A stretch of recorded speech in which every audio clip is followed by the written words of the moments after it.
I'm Chad. I'm Dad. No, wait a minute, I'm supposed to be Dad first. Oh yeah, you're Dad. I'm Dad. I'm Chad. And this is our channel. Okay, we stopped off at the caliper. Next is drill bits. Gonna need number 40s, number 30s, 28, 27, 21, 20, 11. I don't really use these guys a whole lot. We use the number 40, 30s, and number 11s a lot. But it'll tell you here in the instructions what bits you need. And I have that tap, but I don't remember what I used it for. It was something where they got powder coat, and I had to tap threads to clean them up. Can't remember where that was at. Oh, long bits. You need, this is a number 30 long bit, and you will need that because some spots you just can't get the drill in, so you'll need that. And there was a couple other ones you needed, 7/16, 12 inches long, and 3/8, 12 inches long, so you need those as well. Hole finders, these are pretty inexpensive, but they're really neat.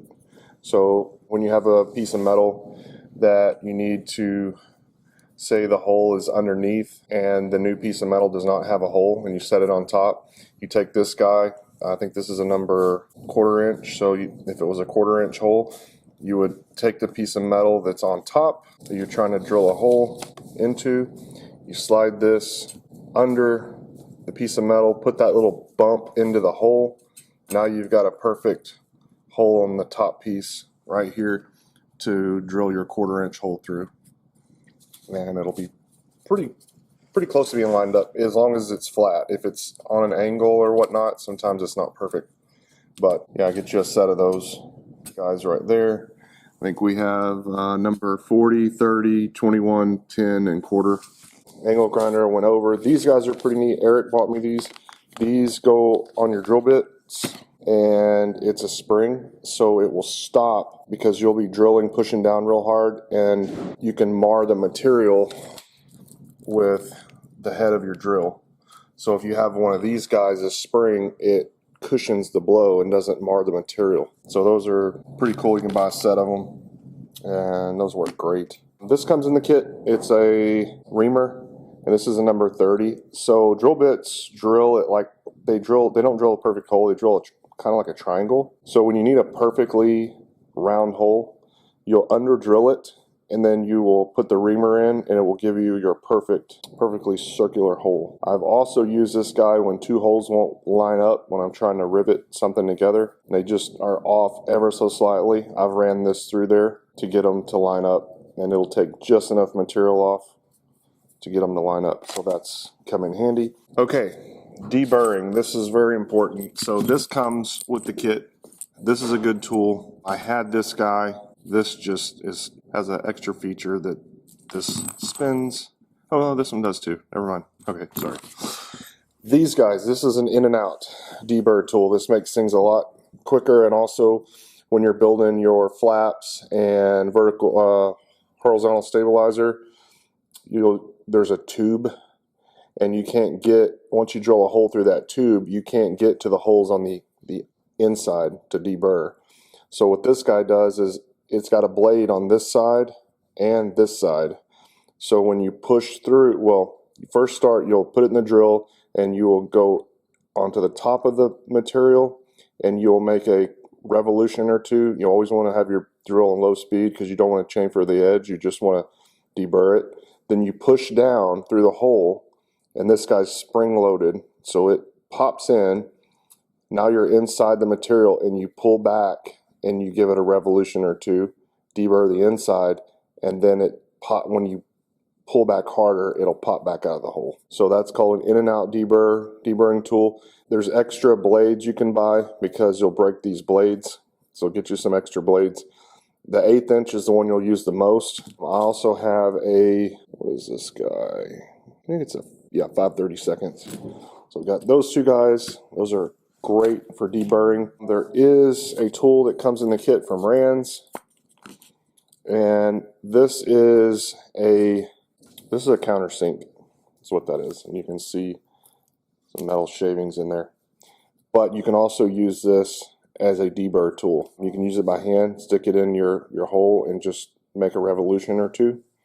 Or you can be very careful with your bit. Your drill. The only problem, you don't want to chamfer the edge. You don't want to dig into the material. You just want to take the burrs off, get the hole clean. So that works great for deburring. Another way to deburr is this guy, and this is for metal that you're going to paint or you can't see, and you just go over it with this angle die grinder and one of these pads. Can't remember what these are called now. Scotch-Brite pad. And I think, yeah, okay, so here you can see where I've gone over this with that Scotch-Brite and deburred these holes. So it works great for that. Okay, moving along, extra mandrels for the rivet gun because these guys will wear out. You can see that. And then they start deforming the rivets because, like I said, these wear out. So you want extra of those guys. Get you a Dremel tool. These are great for cutting the plastic closeout pieces, wing tips, interior pieces, any of the plastic pieces. This is great for cutting that. I've got a little kit over here that came with several different attachments. So there's circular drum sanding wheels and cutoff wheels and bits and all kinds of good stuff in there. You can buy these at Home Depot. But yeah, Dremel tool, that's great to have. Let's see, what else? A pair of snips, and these are side snips, so they don't actually smash the material.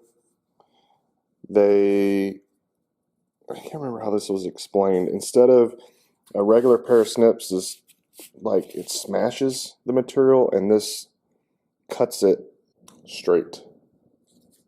So that's for cutting wire. Micro stop countersinks. So these guys are great whenever you're doing your wing trusses, not trusses, spars, the D-spar, and also the rear spar. So you decide how deep you need your hole, and this countersink is adjustable and can be adjusted depth-wise. And these countersinks that I have inside here, they fit into the hole that you drilled just perfect. Kind of like the hole finding tool that I showed earlier. So if you have a number 30 bit, I think that's bigger, it's probably number 11, that will go into that hole, and then you push down, drill, it will cut the material to give you a countersink, and it will stop at a predetermined position that you have already determined beforehand. And that way it's repeatable over and over and over. I think there's 104 holes in the D-spar on the leading edge, and then the trailing edge as well. And you've got, what, 104, 208 times 2, 416 times 2 wings. So 832 holes you have to countersink. So these are imperative to have these guys. And there's other places you're going to need it besides the wings. These are Duckbill Pliers. We've used these to straighten some metal. These are kind of cheap. I think Dad bought these at Harbor Freight, but they work. Also, you can use an adjustable wrench to straighten metal as well. There's some tabs on the airplane that have to be straightened on the boot cowling and other tabs that are welded on. So you use a pair of adjustable wrench and go on the tab, and you can bend it, or different metal you can bend it with those adjustable wrench. Let's see, I think we went over these guys, fluting pliers. We went over the edge forming tool, the hand rivet shears. This guy's pretty cool. Eric bought me this.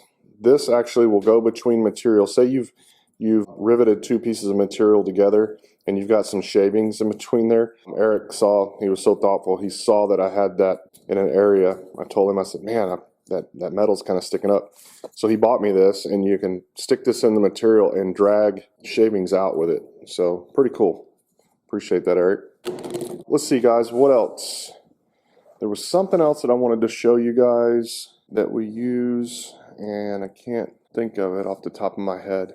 I have an angle finder. There it is right there. This guy, you need this. So buy you a good angle finder. You will need this guy on several different things. So buy you one of those. Don't buy this is still kind of cheap, but they sell an even cheaper one, and I bought it It didn't work. So I hope we got anything, guys. If there's anything that you have questions on, feel free to drop them in the comments. I will do my best to answer it. I'm sure I'm missing something here. But like I said, we've done a lot on this airplane. All the metal work is done.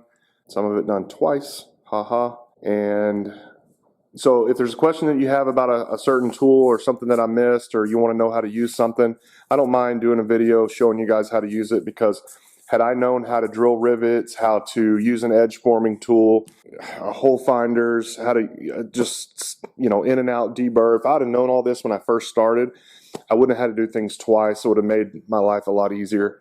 So hope this helps you guys. If you have any questions, drop it below in the comments. I'll be happy to answer them, or make another video if you need a demonstration on any of the tools. Thanks.